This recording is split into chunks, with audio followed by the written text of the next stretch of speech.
Nessa semana, o governo mandou ao Congresso uma lei para dar isenção de imposto de renda para salários de até R$ 5.000 por mês. Era uma promessa de campanha do presidente Lula. Nessa proposta, existe também uma isenção parcial para salários entre 5.000 e R$ 7.000.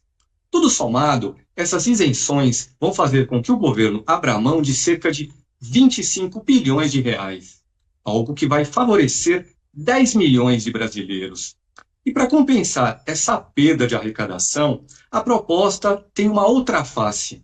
Ela propõe que seja cobrado mais imposto de renda de brasileiros ricos, 141 mil pessoas. Esse desenho aqui está de bom tamanho, é suficiente já para avançar um mínimo de justiça tributária no imposto de renda da pessoa física? Veja, com o mínimo, eu diria que sim, André. O nosso país, ele carrega injustiças históricas. Nós não estamos falando de injustiças dos últimos anos.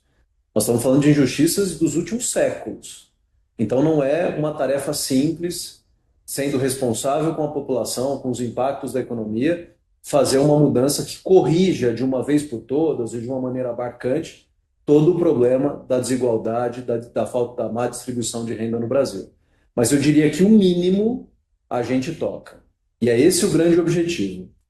Quando a gente tem um país mais justo, menos desigual, que é o que nós estamos pretendendo com essa proposta, a vida de quem ganha mais, a vida de quem é mais rico, a vida de quem é classe alta também melhora.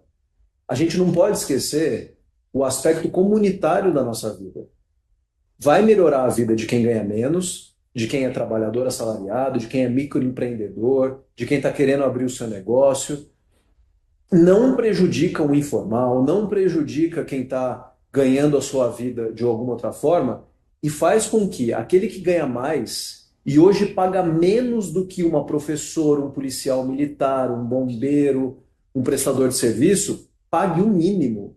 Essas pessoas hoje que ganham mais são 0,06% da população. Impacta muito pouca gente. Provavelmente que você que está me assistindo não será impactado por essa medida.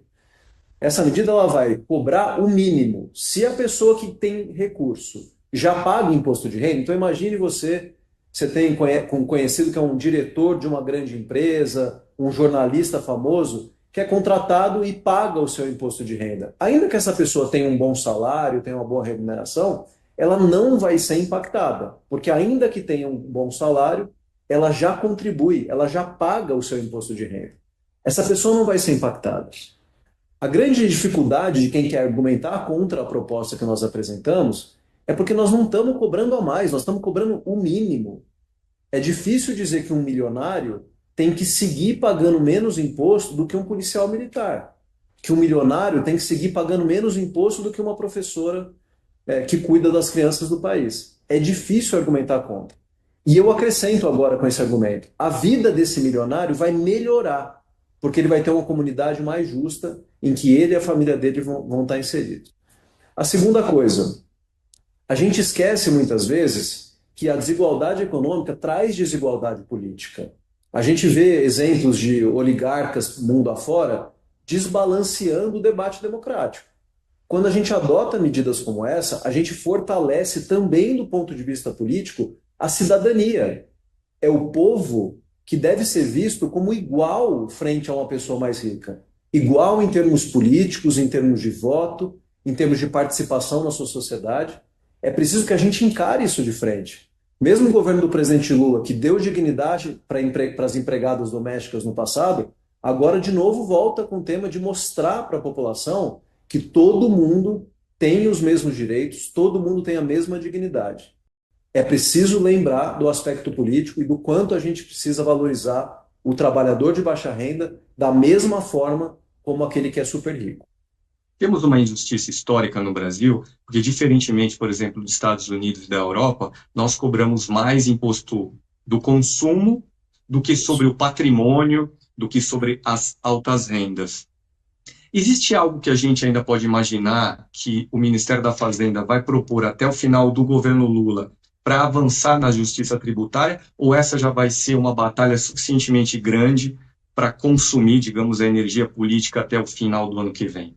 O Brasil hoje, a gente tributa enquanto país muitos consumidores. E consumidor no Brasil, como todo mundo é consumidor, uns menos, outros mais, nós estamos falando da população em geral, da população pobre, da dona de casa que está assistindo a gente, que está fazendo compra, do prestador de serviço, do motorista de aplicativo. Essas pessoas, elas são os consumidores brasileiros dos mercados que consomem serviços, consomem bens, e elas quem pagam tributo no Brasil.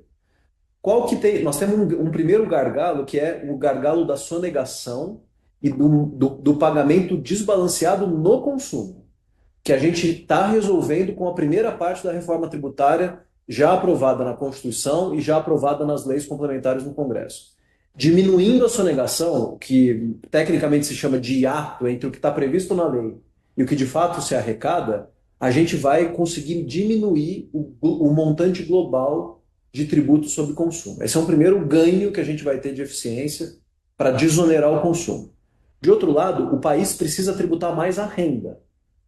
E quando a gente tributa a renda, seguindo uma lógica progressiva, eu preciso tributar quem tem mais renda.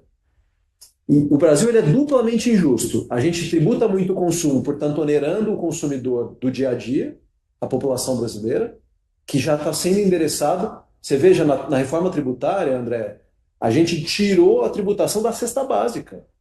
Então, eu estou dizendo que quem depende de cesta básica não é quem está comprando serviço sofisticado, comprando bem de luxo. Não, é quem está comprando cesta básica, inclusive com a carne. Vai comprar sem pagar tributo do consumo. De um lado, você resolve aqui uma parte desse desequilíbrio da tributação. E de outro, também é fato, como você disse, que o Brasil precisa tributar mais a renda. Nos outros países do mundo se tributa mais a renda do que o consumo, proporcionalmente ao Brasil. E com esse movimento agora, a gente passa a tributar mais a renda. E a renda de quem? Do pobre, da classe baixa, de quem ganha até 5 mil reais? Não. A renda de quem tem muita renda. E em vez de tributar hoje quem já paga tributo, já está pagando alguma coisa de tributo, eu vou passar a tributar quem hoje é isento. Então veja, a isenção hoje ela existe na alta renda.